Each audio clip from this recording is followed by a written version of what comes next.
All right, Leo, what would you have asked?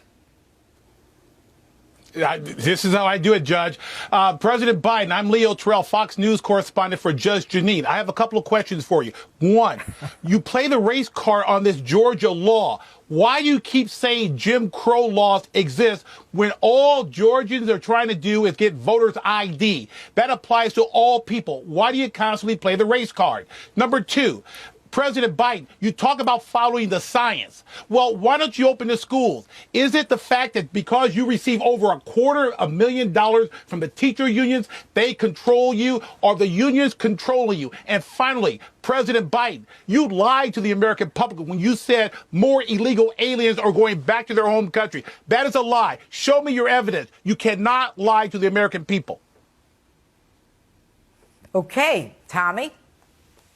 You know, I will pick up where Leo left off on the border crisis, because although he was asked some questions, there were some questions that weren't asked that I certainly would love to ask, because I've been to the border several times. And I wish Joe Biden would tell us how many illegal immigrants he's willing to welcome in. You know, he was so flattered that illegal aliens wanted to come into this country because he is a nice guy. So I would ask Joe, how many are you willing to take? 100,000 are coming a month. How many more do you want? 200,000, 300,000? We're on pace for 1 million this year.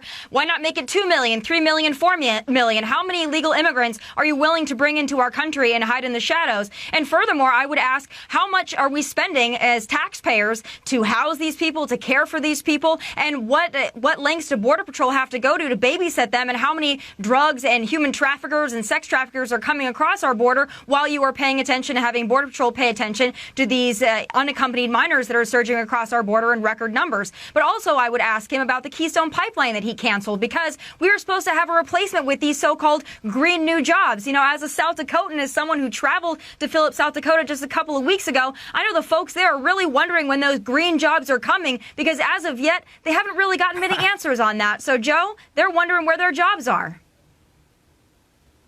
Well, you know, the amazing part of it, Leo, is that they were so gingerly with the asking of the questions, and everything seems to come down to the left. Everything is racist. We're constantly reminded of how racist we are. Even voter ID is all about racism. I mean, it's like, I'm honestly, it's nonstop.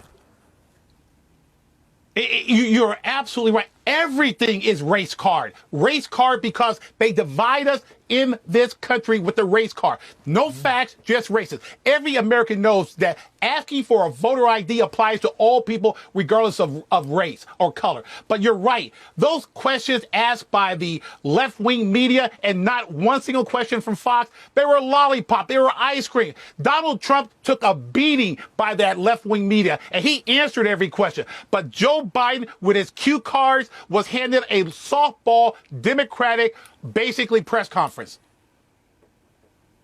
You know, Tommy, one of the things I noticed was that I actually counted it. It took him 7 minutes to answer a question. And by the time he got to the end of his answer, 7 minutes later, I forgot what the question was. And I'm pretty good at this.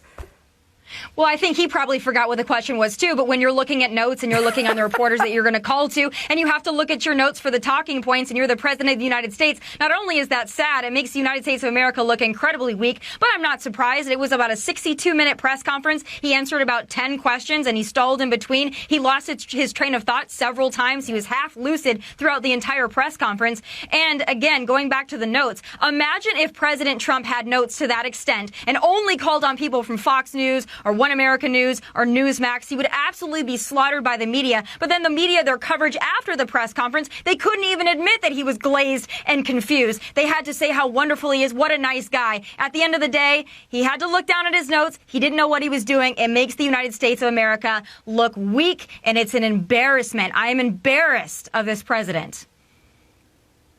All right. Here, we'll be here. right I back want to with Leo examine and Joe Tommy Biden's medical after doctor. the break. We'll get back to that after the